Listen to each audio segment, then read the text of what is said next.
And so, as a young art student, I was always looking for, I suppose, opportunities to explore my Torres Strait, sort of culture and things like that. And I thought, why not have a large exhibition that did that, show the entire sort of nation, plus the rest of the world where Torres Strait was, our unique culture, which is totally separate from the cultures of Papua New Guinea and mainland Australian Aboriginals. And so it was about developing this show to put us on the map, basically.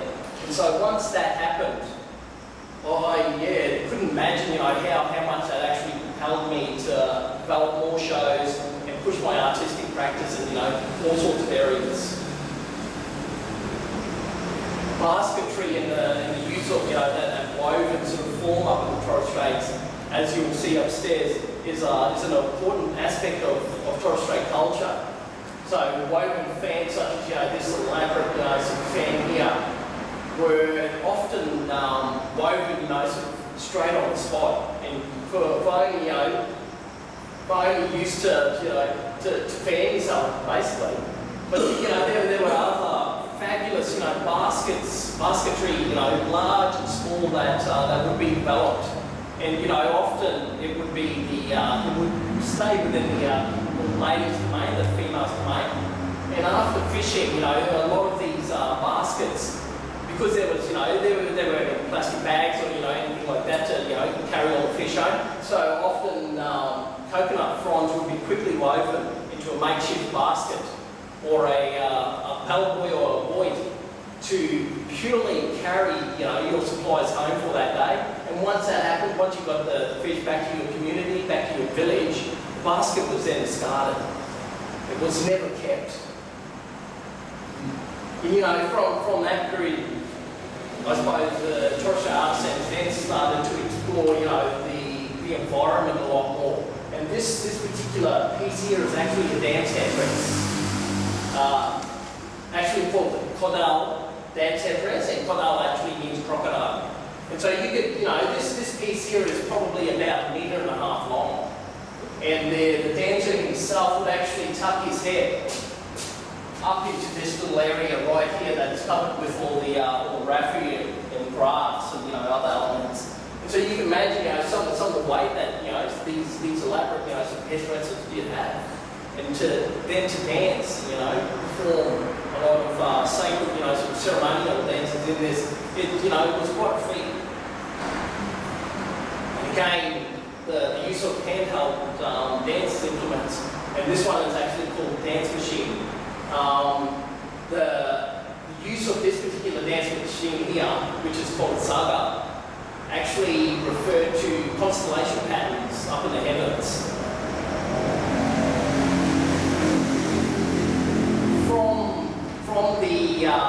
From that sort of three-dimensional period, there then came a period from about the 1960s, 1970s, where a lot of Torres Strait artisans then started to, I suppose, look at their artistic expression in that two-dimensional form.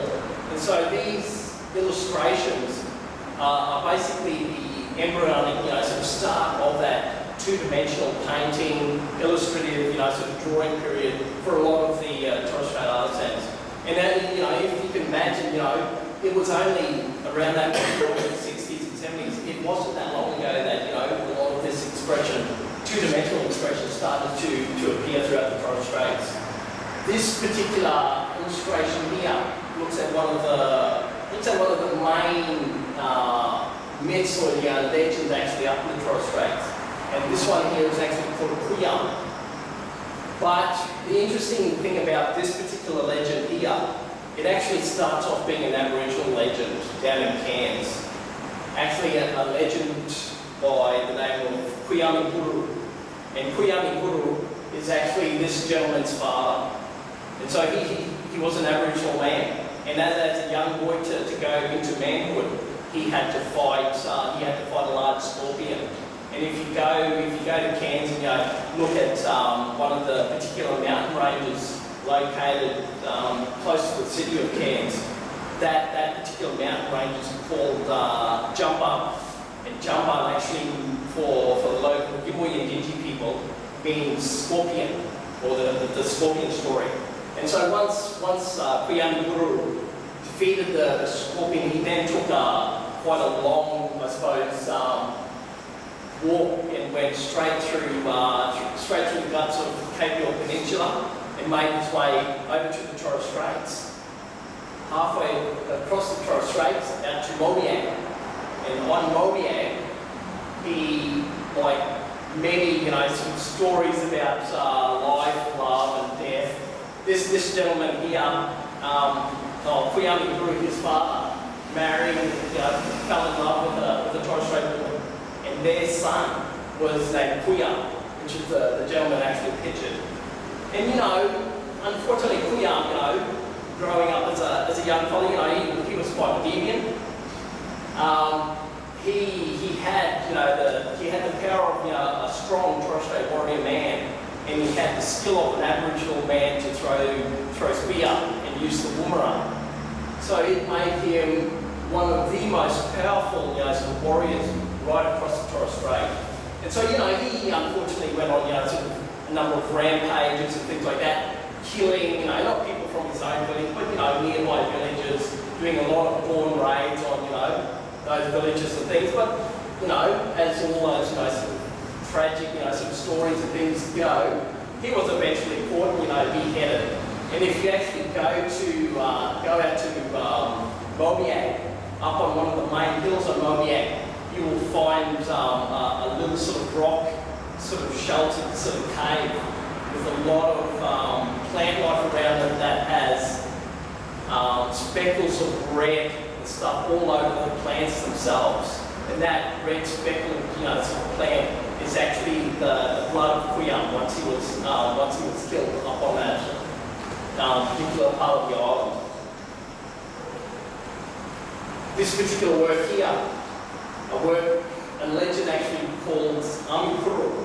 And this work here has actually strong connections and affiliations with one of the Greek myths, and I'm talking about the myth of Icarus. But with this particular work here, Amikuru, which is the figure holding onto the pelican, he became interested and wanted to catch, was always interested in catching one of these pelicans. So in this particular legend, he waited for pelicans to land just offshore, and then he started to, sort of swim out to the pelicans, disguised as, sort of shrubbery and stuff like that, until he got close enough and he actually grabbed one of these pelicans. And, the pelican then took flight with good old Amikuru hanging off dear life. And, with a lot of the mythology, sort of scattered right across the world, it then, sort of looks at the formation of various landscape and any other sort of natural phenomena that sort of happen right across, that global sort of spans. And with this one here, after, sort of hanging on for dear life for as long as he could, unfortunately, he had to let go. And so he fell like a rock into the ocean.